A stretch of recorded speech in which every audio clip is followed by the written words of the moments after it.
When it's time to judge my soul, when it's time to pay that toll, I know that at least I was going to stick for peace. And I know that on that day. And speaking of people who are pieces of shit, Lauren Chen, she was all mad about the Chick-fil-A thing too.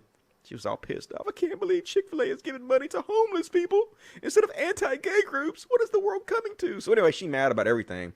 She apparently mad because there's emojis that she don't like now. I guess she's like, apparently, The Guardian says, new emoji set aims to shatter image of Africa as zone of famine and war. The Guardian. So yeah, they're trying to make little changes here and there. No big deal, but instead of painting Africa as war-torn, famine hellscapes, they have a few emojis that make it look a little better, so we don't have such one-sided stereotypes about it. But of course, Lauren Chen can't have it. Newsflash, emojis will not help us end gender discrimination. No one said but they might. I mean, they could help a little, right? You could have more gender-neutral emojis, and they could make a very slight difference in the long run, among a lot of different changes. You make a lot of different changes, and they all add up to a bigger change, but individually, it's just a small change. Well, yeah, they could, but, Emojis will not help us in homophobia. They could help a little bit, sure. Emojis will not help us in gun violence. Yeah, they could. A little bit. Why not? Emojis will not improve social and economic conditions in Africa. They could help counter the stereotypes, right? Sure. Stop trying to make emoji activism a thing. Yeah. Stop trying to do anything. Don't do anything. Don't try to make any difference whatsoever. Don't try to improve society. Don't try to evolve where we live. Don't do any of that. Just do nothing. Let's maintain the status quo forever. Because trying to make changes, even small changes, is bad and deserves to be made fun of. Because you're extremists. Nah, you're just a fucking idiot, dude. You're just an idiot that's pandering to your goddamn audience. And yeah, you're making a lot of money and yeah, you're becoming popular at it. But you're making the world a worse fucking place because you're a horrible fucking human being, right? It's the truth. And anyway, so here she is complaining about Chick-fil-A. There's no point trying to appease people who hate you and lie about you. You'll be in the need to please them, but they'll hate you anyway. Chick-fil-A made a big mistake. Yeah, Chick-fil-A. Giving money to homeless people and the hungry. Big mistake, Chick-fil-A. Should have stuck to your guns about hating gay people like I do. I'm a Christian. That's what Christians do. Yep, you're right. That is what Christians do. You are the fucking bad guys. You're the bad guy, Lauren Chen. You're a piece of shit, Lauren Chen. Why don't you see that? Everybody else sees that. Anyway. So then, Soph, you know who the fucking Soph is? Soph is this little, I guess she's probably like 15 or 16 now, even though she looks 10.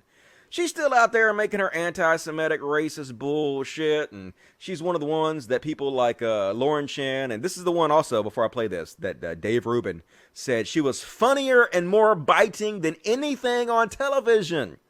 Big shout out from Dave Rubin, right? So let me see if I don't want to play this video. I want to play the one where they actually edited Lauren Chen in. She's all mad about it, right? So anyway, they edited in her basically where she's sucking Soph's dick and saying how awesome Soph is. Of course, she didn't bother to point out any bad thing Soph does, right? All of her, I want to murder all the Muslims, and all of her gay slurs, and all of her racism. She didn't point any of this out when she was giving her a little dick suckathon to Soph.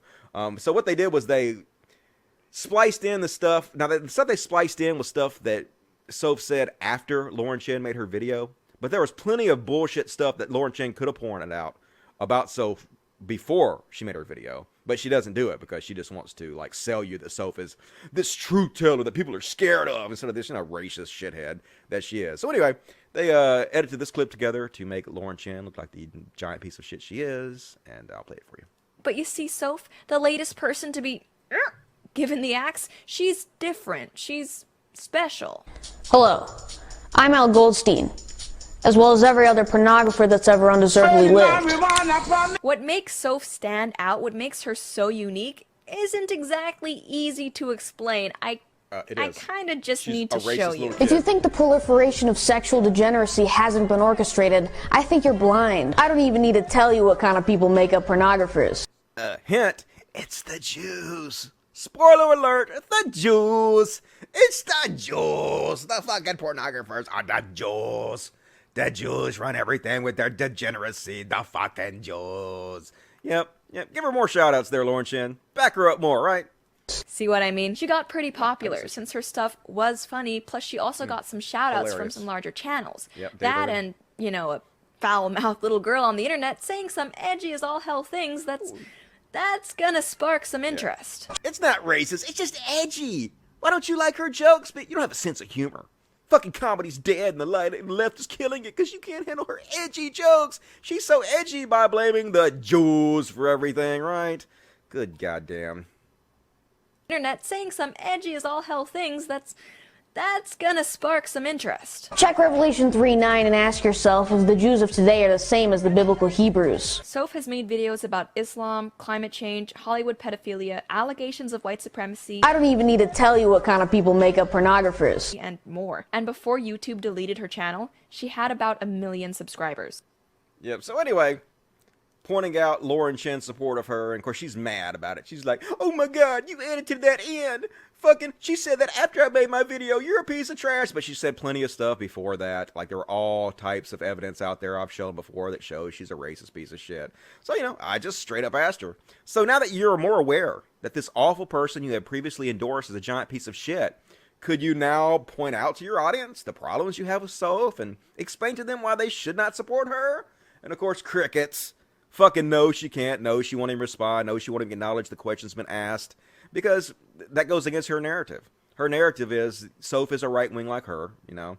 And so they got to downplay all the bad things while pushing the positives. There's no positives, but pretending there are positives to push. And, you know, that's the entire narrative. So even now that she knows for 100%, she knew before, but now that she can't deny that she knows, that this is a racist, anti-Semitic little piece of shit, will you distance yourself? Will you tell people that you were wrong for supporting her, for promoting her, for getting her more subscribers and views? Will you? No, she won't. She would just completely ignore the whole thing because that's what right-wingers do. They're not honest players in this game, right? There's a different set of rules for them. And so she got royally heavily shit on, and I'm glad to see it, like from a classic liberal. It's really unfair. So what if you accidentally defend another channel spouting neo-Nazi views? We all do that every now and then. And by the way, she also is one that defended booger-eating Nick. You know, the guy I just played the video from who said, what's wrong with Jim Crow laws? What's wrong with segregation and making black people drink out of a different water fountain? Yep, she was one of his biggest defenders. Still defends him, in fact. Still hasn't owned up to the fact that she defended him. So, yep, seems to be a pattern with these people. You know, I'm just saying, Lauren Chen, some of the white supremacists might accept you in the ethno state, but a lot of them are not going to, right? So, talking about being a fucking sellout. How could you be any more of a fucking sellout than to support white nationalists and racists when you're fucking half Asian yourself? Not so! And here's Cody Johnson, my real-life fake husband. It's kind of like how you defended Richard Spencer and said his views were being misrepresented by the media, only to fall silent when audio was leaked revealing him to be an obvious Nazi. Weird how this keeps happening. You know, it is very strange. Still have not said anything. How about how you're wrong for promoting him and saying that maybe he isn't a Nazi, even though we have proof now? Almost like you have no ability to admit when you're wrong, right? And this is the woman who was invited by the largest skeptic convention in the world right now, MythCon, to lead a panel about how to admit when you're wrong. It's just beyond parody. These people are fucking... You can't even parody them because they're so beyond that shit. It's so goddamn ridiculous what it's become. But, you know, that's the new septic community, folks. This is what happens when everything you do is built around getting more subscribers and make more money. This is what the capitalist system brings you, right? It's the boomer algorithm, right? Boomer bait. That's what they call it nowadays. Boomer bait. Works fucking amazingly. Gonna tell my mother, gonna tell my brother, if we love each other, we can make a change. Gonna tell my mother, gonna tell my brother, if we love each other.